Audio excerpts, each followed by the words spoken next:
Hey coaches, Coach Parker with CoachParker.org. How you guys doing today? Today we've got let's see, part 4 in our series on how to choose a youth football offense.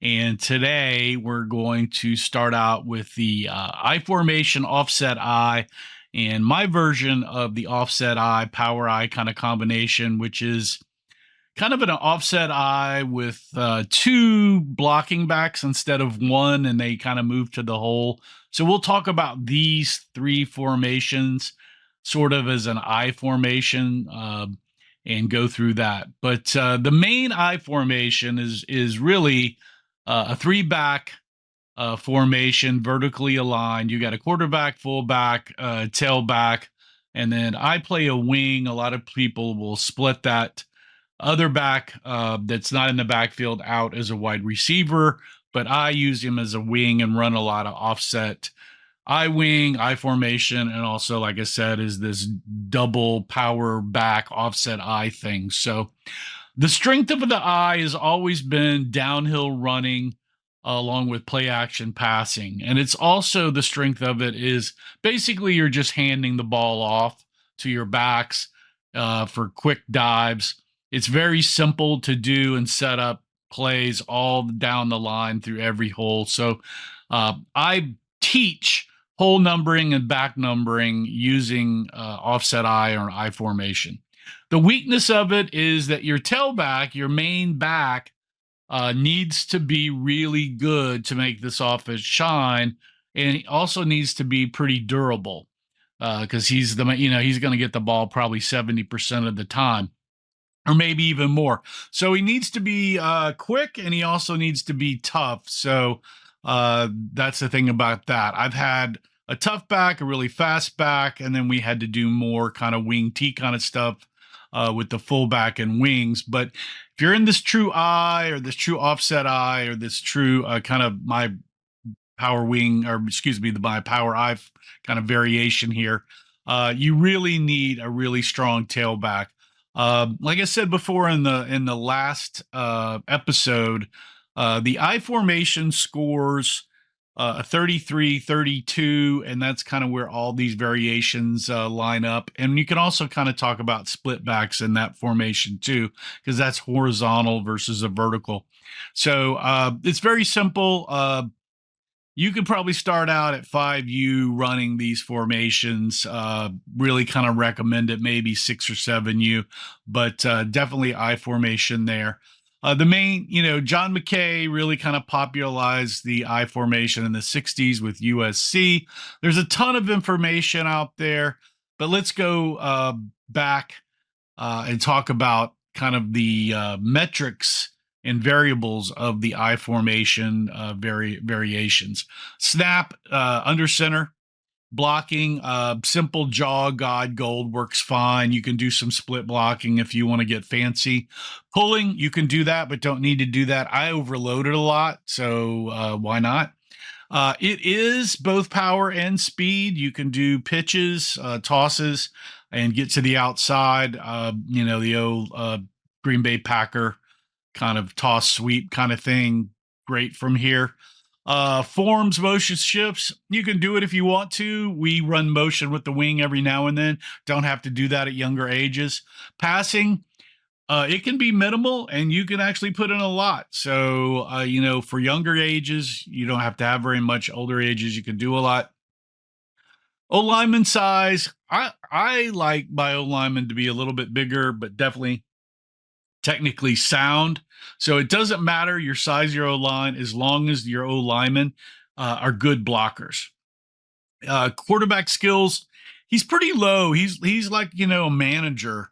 He's handing the ball off. We don't really need him to pass that much. So he's usually maybe my 3rd or 4th best running back becomes my quarterback. You really don't want to waste your top running back at quarterback and an I kind of variation there. It's just not worth it. Your running backs, like I said, you need this top tailback, and it really helps if you have a great fullback to go along with that. That's really great. And if you're lucky, if you got another wing back, that's awesome. Team speed, the tailback needs to be one of the top 5 fastest kids in your league for your age group, that would really help. You can't really put a slow back in this I formation because he has to do a lot. I'd say the beast kind of gives you better, and the single wing better options there. Backs, ball skills, handoff, and the eye. I would say, yeah, those need to. They're pretty easy, but they can get more sophisticated. But really, you're just kind of handing the ball off to a back that's hitting the hole, so not too bad.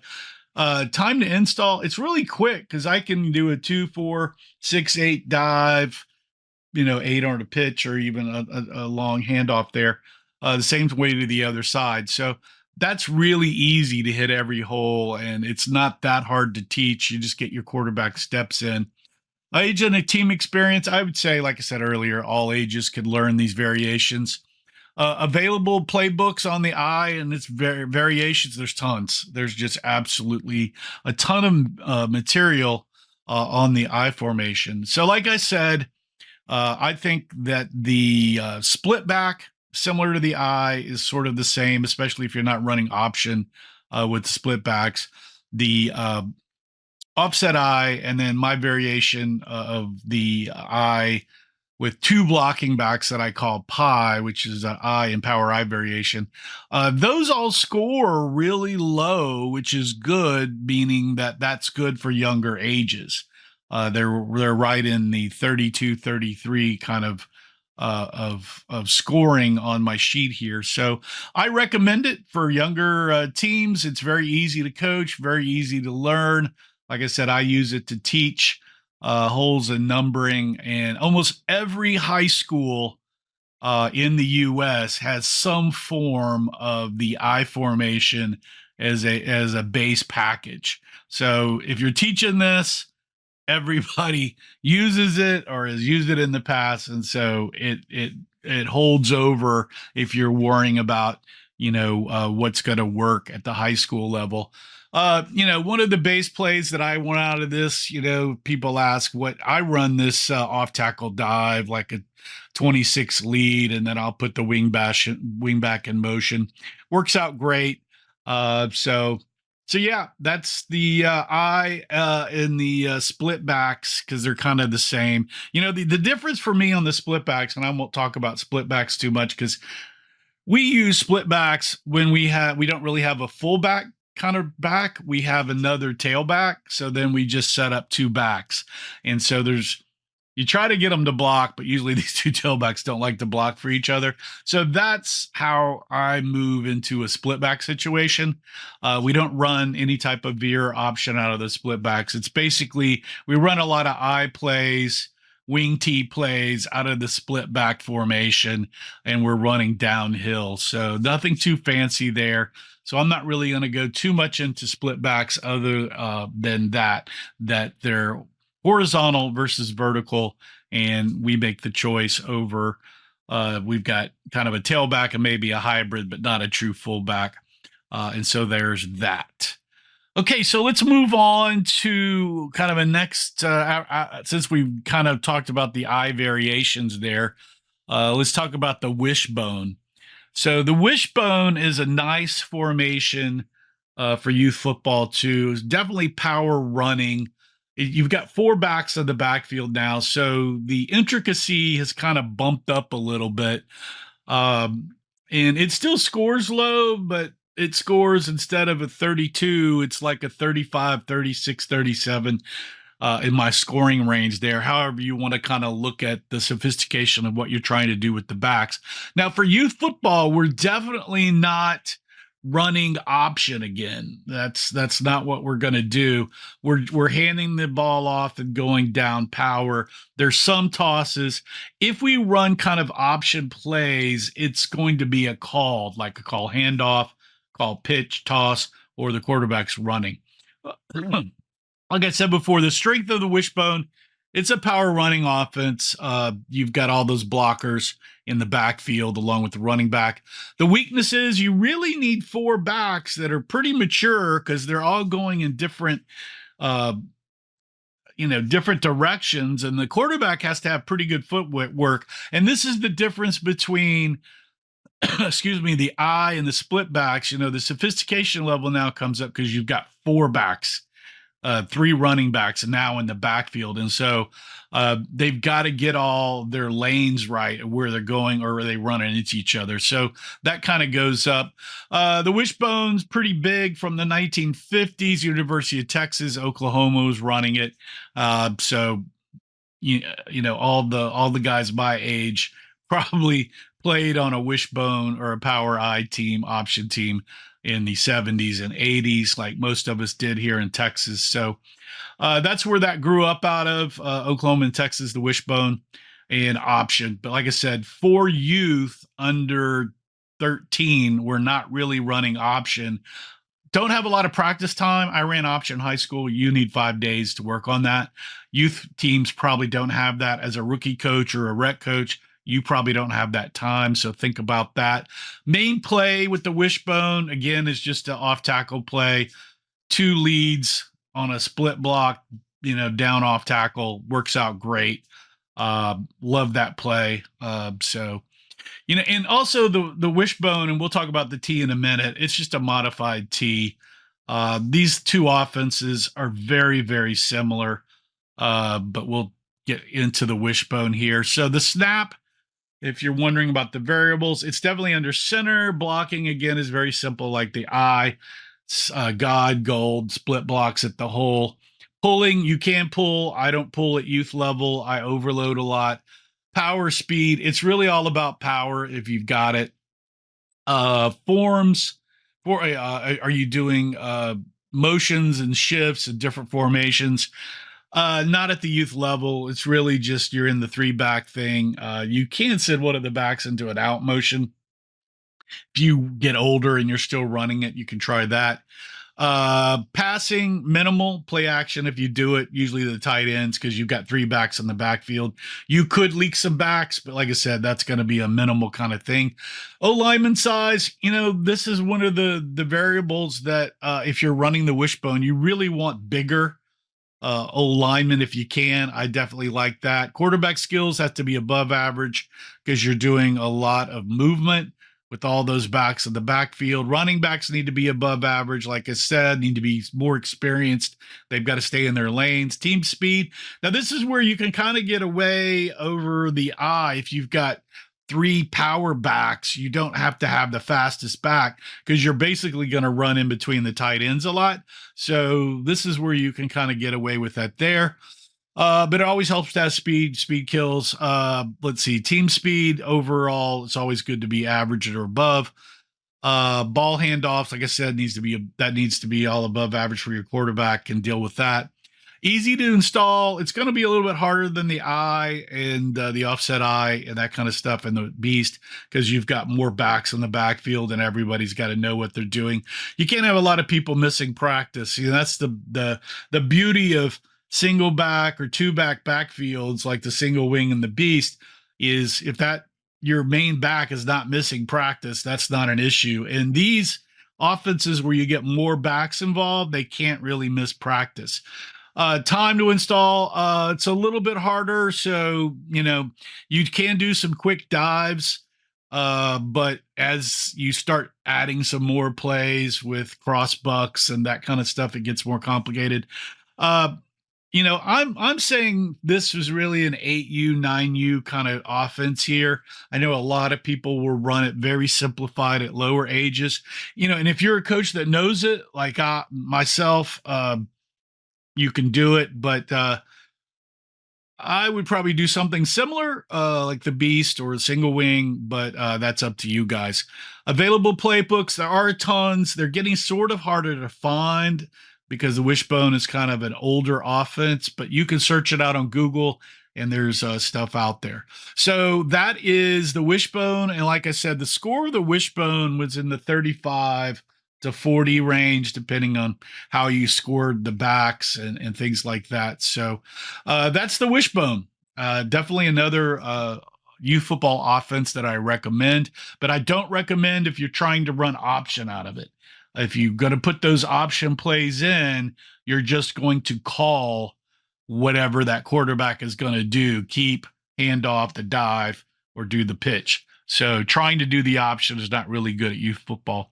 So let's go to the T. The T actually, is like one of the oldest formations in football from the 1850s, 1860s, 80s, and 90s, somewhere in there. It's before the single wing. And it's basically three backs in a horizontal position behind the quarterback.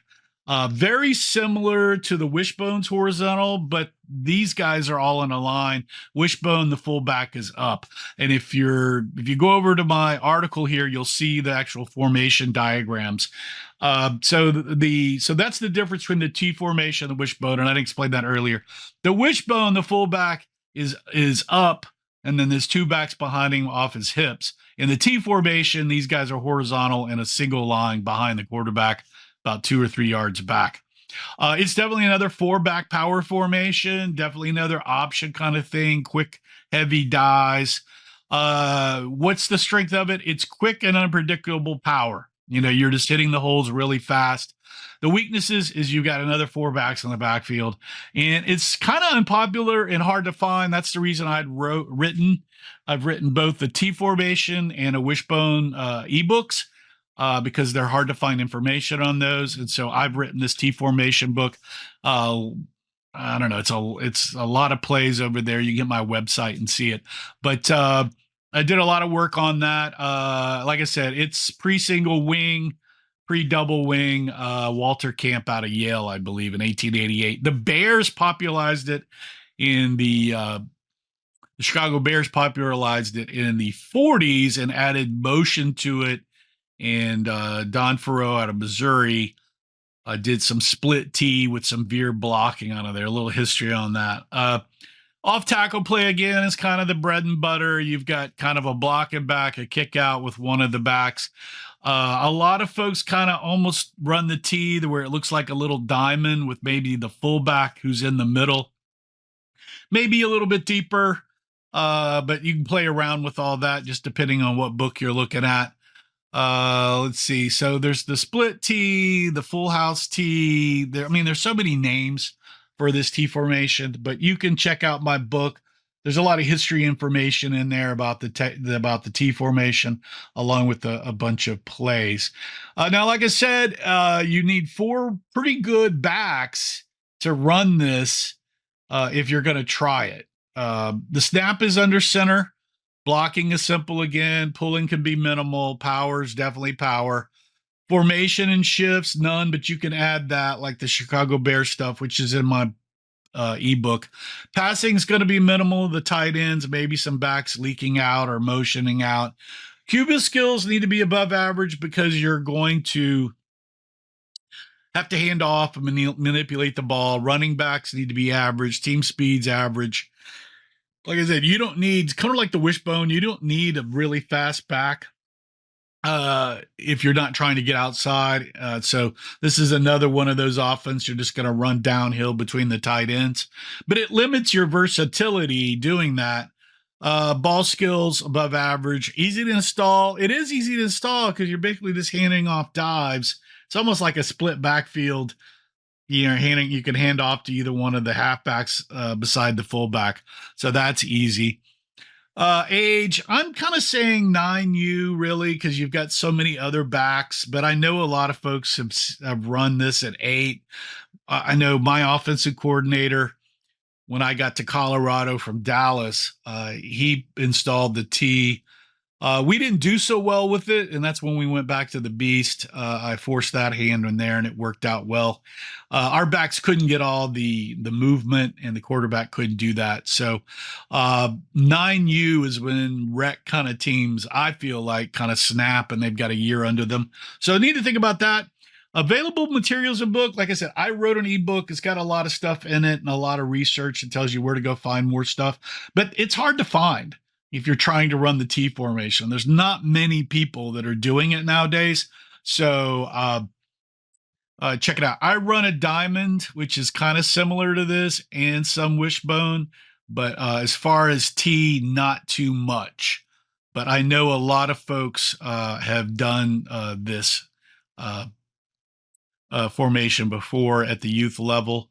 And so I recommend it, but I'm probably running a Wishbone or Diamond versus this, which are so similar. And this scores right in the 35 to 40 range, like the Wishbone. So you just need to think about if that's really what you want to try to accomplish. Let's see. I think the last one here is the Power Eye formation. I grew up running the Power Eye and Wishbone in high school and youth, in middle school, so I'm very familiar with the Power Eye. Again, at the youth level, we don't run. I personally don't recommend running the option with this if I can get that out. But it's a great little offense. It's got three backs. Like I said, my pie formation is kind of a hybrid between the eye, offset eye, and this. So my fullback and wingback are two power blocking backs that go to the hole. So there's that. So, and that's in a Power Eye book that I wrote that's over on coachparker.org. So you can check that out. But the Power Eye is you've got an eye formation with the fullback and tailback vertically behind the quarterback, and either in between the fullback and tailback or next to the fullback, there is your other halfback that's lined up there. And so you've got kind of two blocking backs in front of that tailback. And that's what's going on. And then you've got a quarterback. So a lot of option stuff out of this, similar to the Wishbone, but you can also run some goofy wing T stuff to the other side with the offset back. So there's some interesting things there you can do if you really want to get sophisticated rather than just running downhill. But it's a very good running downhill offense. It's definitely power running. You need those four backs, and you really need, to me, you really need the two really good running backs, the fullback and the tailback. If you've got that four people in the backfield, to me, a quarterback can be average. Your fullback can be average, but I like that halfback and tailback to be kind of really good because you can run sweeps and do some kind of crazy stuff there. Again, the off tackle play is kind of the bread and butter. You got dual blockers that go through the hole there. Tailback hits that C gap between the tackle and the tight end. The snap for the variables, the snap, you're under center here. You're running simple God, gold, jaw kind of stuff again. Pulling, you can pull. I overload a lot in this also, again, especially in my pie formation, which is that hybrid eye, power eye thing. Formations, motion shifts, not many. You can do that like what you did putting motion in with the Wishbone or the T formation to get the backs out of there. You could easily shift the wing back, halfback to wing back pretty easily, or spread him out. But if you're trying to keep it simple for younger ages, I wouldn't do that. Passing is minimal again because you got three power backs, or two, and then your tailback running downhill. Lineman is a little bit bigger to average. QB skills average. Running backs need to be better than average. Team speed, you've got that tailback again. You really want him to be fast. Ball skills, I'm going to say average to above again. Is it easy to install? It can be in my hybrid pie, which is in my Power Eye ebook, and some in the Power Wing Beast offense playbook. So take a look at that. I mean, you can simplify it a lot, and that's what I've done for you in the pie formation. So take a look at that. Age and team experience. If you're running it in the traditional formation, I would say 9U, which scores in the 35 to 40. But if you're running it in my hybrid pie, you can go down to 6U, probably even to 5U, because you're just basically going to hand off to a tailback with two blocking backs at the line of scrimmage. So available playbooks, there's not a whole lot of materials on the Power Eye. And that's one of the reasons I wrote my Power Eye ebook. And so you can check that. You can check that out. I personally like the Power Eye. My first season coaching, I've installed the Power Eye at 7-8U. They weren't really getting it because I was moving the halfbacks around and doing some stuff. And that's when I found the Yale single wing beast offense formation and started running that. And it was much simpler for my guys to learn. So there's been both times when I've tried to install a power I and a T formation at 8-9U and really went back to the beast to install a much simpler offense for my rec teams. And then we were able, the next season, once they got experience, we're able then to install kind of a double wing, a power I, traditional kind of stuff from there. So you should think about that. So that's really, we're on 25 minutes. That's I guess the end of part 4. We went over the I formation, the wishbone, the T formation, the power I, the splitbacks real quick. And then we've kind of talked about my hybrid variation pi, which is between the power I and I with a tailback and 2 blocking backs. So that's what we've got so far. Stay tuned for part 5. I should get that hopefully done later this week. I apologize for the delay, but hope you enjoyed the podcast. This is Coach Parker with coachparker.org and beastoffense.com. Hope you guys are having a great day. Remember to play for fun, and winning is funner. We will see you guys next time. Ciao. See you guys later. Oh, have a good spring season in 7-on-7, or if you're playing tackle. Ciao.